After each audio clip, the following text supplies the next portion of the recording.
terjadi ketegangan di kota Hua. Dua pasukan dalam keadaan siap tempur. Di luar gerbang kota, pasukan pemberontak terus memaksa agar gerbang kota segera dibuka. Seorang bocah sudah menjadi korban, menyusul ibu. Di dalam kota, pasukan dalam kota terus menghalang-halangi Bupati Cheng agar tidak menyerah pada kemauan pemberontak. Mereka sendiri siap bertempur bersama sang bupati.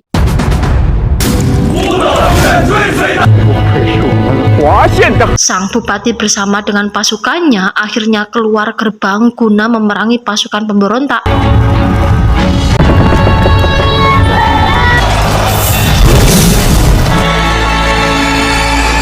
Sayang, mereka kalah. Gerbang kota akhirnya mampu dibobol oleh kawanan pemberontak.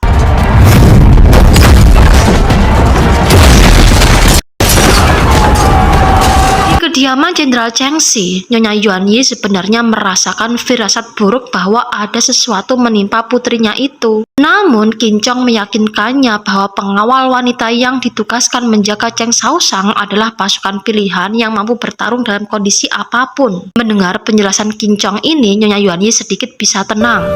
Keesokan harinya, Cheng Shaoshang dibangunkan oleh suara gaduh di pintu gerbang. Ternyata, kawanan pemberontak tengah mendobrak pintu gerbang istana. Pengawal Cheng Shaoshang tidak mampu lagi menahan pintu gerbang dari gempuran yang datang bertubi-tubi.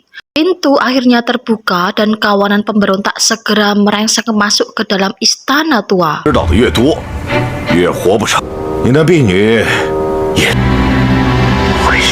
Pertarungan pun terjadi. Pengawal Cheng Shaoshang terlihat mulai kewalahan. Cheng Shaoshang sendiri sudah diincar oleh pimpinan pemberontak. Kota Hu terlihat sangat mengenaskan. Pasukan pemberontak menghancurkan seluruh penjuru kota dan membunuh setiap orang yang mereka temui.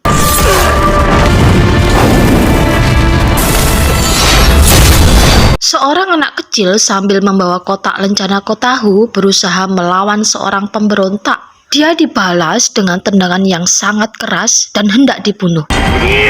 Tapi beruntung pasukan jubah hitam Jenderal Lin Puyi datang tepat waktu.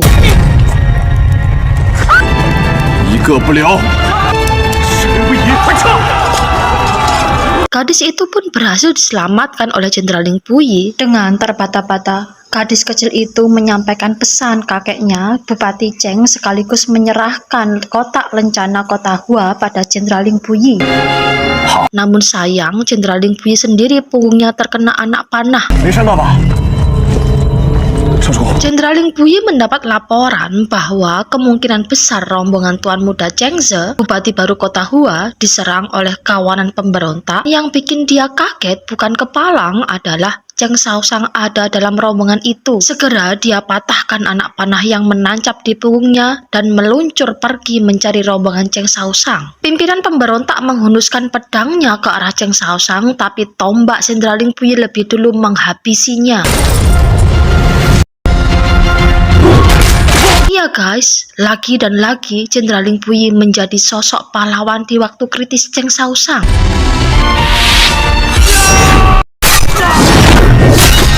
Cheng Shaoshang sendiri hanya bisa terdiam kaku. Para pemberontak berhasil dilumpuhkan. Prajurit dan pengawal yang terluka segera diobati. Jenderal Lin Puyi menolak untuk segera kembali ke camp. Cheng Shaoshang sibuk membantu tabib mengobati prajurit yang terluka. Cheng Shaoshang yang tidak pernah menghadapi hal yang demikian lama-lama ingin muntah karena bau darah para korban. Jenderal Lin Puyi yang melihatnya memberikannya sapu tangan yang telah diberi aroma penyedap. Jenderal Lin Puyi meminta tolong Cheng Shaoshang untuk mengobati lukanya. Sang tabib tak tahu bagaimana dia harus mencabut ujung anak panah yang menancap di dada Lin Puyi, tapi Cheng Shaoshang tahu caranya. Cheng Shaoshang melepaskan kalungnya, kemudian mengambil tali senarnya. Dia kaitkan tali itu di ujung anak panah. sempat dia ragu, tapi Ling Puyi kembali meyakinkannya bahwa dia bisa melakukannya.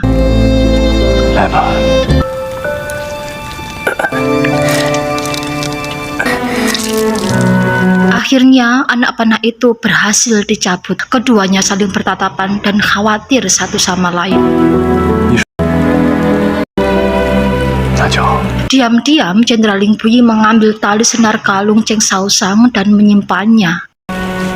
Jenderal Ling Puyi mengumpulkan para pemberontak yang masih hidup. Dia menginterogasi mereka untuk mendapatkan informasi lebih lanjut tentang gerakan mereka. Cheng Shaoshang turut melihat kejadian itu.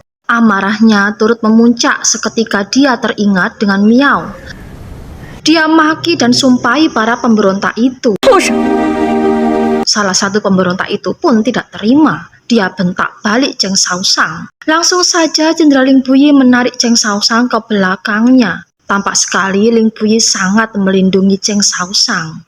Cheng Shaoshang ingin melihat eksekusi para pemberontak itu, tapi dilarang oleh Jenderal Ling Puyi karena dia tidak ingin Cheng Shaoshang terbayang-bayangi terus oleh kejadian yang tidak pernah dia lihat, yaitu hukuman penggal. Tapi tetap saja Cheng Shaoshang melihat eksekusi itu secara diam-diam, dan benar Cheng Shaoshang kaget.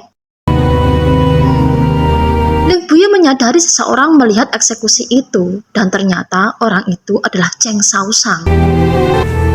Melihat Jenderal Ling Puyi membawa sebilah pedang yang masih ada tetesan darahnya, Cheng Shaoshang menampakkan wajah ngeri. Dan kali ini Jenderal Ling Puyi tidak bisa berkata apa-apa lagi. Jenderal Ling Puyi dengan berat hati harus meninggalkan Cheng Shaoshang. Cheng Shaoshang sendiri tampaknya mulai terkesan dengan apa yang dilakukan oleh Jenderal Ling Puyi padanya.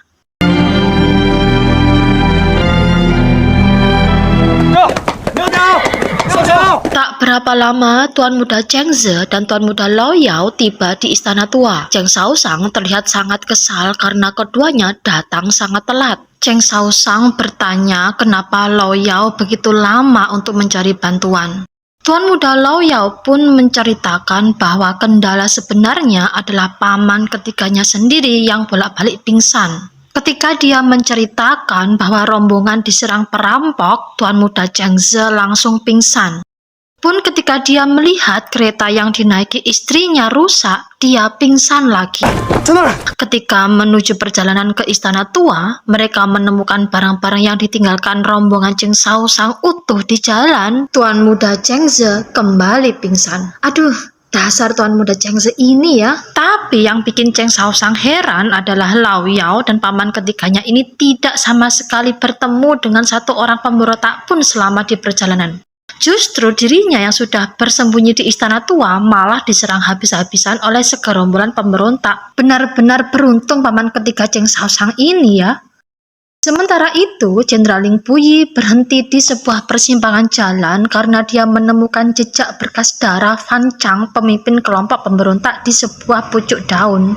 Dia pun segera memerintahkan Liang Kufei untuk mengejar kelompokan pemberontak itu mumpung mereka belum begitu jauh. Jenderal Ling Puyi hendak membersihkan darah di ujung jarinya dengan sapu tangan di sakunya, tapi dia teringat bahwa sapu tangan itu adalah sapu tangan yang sama yang digunakan Cheng Shaoshang untuk menutup hidungnya dari bau darah yang menyengat.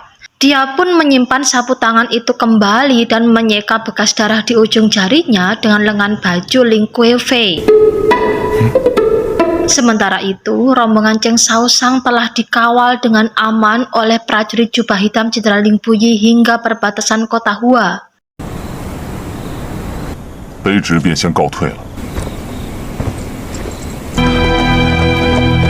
Begitu memasuki kota Hua, Cheng Shaoshang dan rombongannya disambut dengan pemandangan yang memilukan. Mayat di mana-mana, genangan darah juga masih terlihat jelas. Rumah-rumah rusak parah, serta tangis pilu ada di seluruh penjuru kota.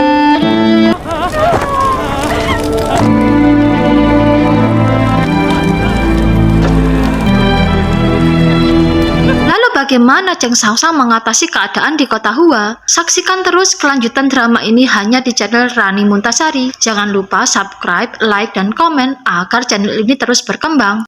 Terima kasih, bye-bye.